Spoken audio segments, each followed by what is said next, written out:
فراخك هتبقى كويسة مفيهاش اي مشكلة وصحتها كويسة، وفجأة كده تطلعي فوق السطوح او مكان عندك وتحط لهم المية، وبعد ما تجيش نص ساعة وتلاقي تلات اربع وحدات او ممكن كمية كمان الفراخ كلها ميتة.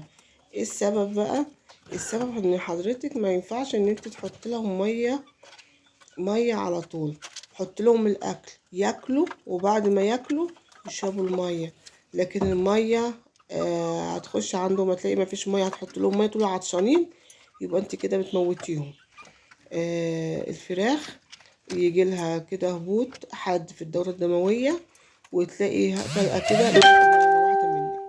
فبلاش تحطي مية الأول، حطي الأكل الأول، وبعديها مثلا بعد ما ياكلوا بنص ساعة تحطي لهم المية براحتك بقى زي ما انت عايزة.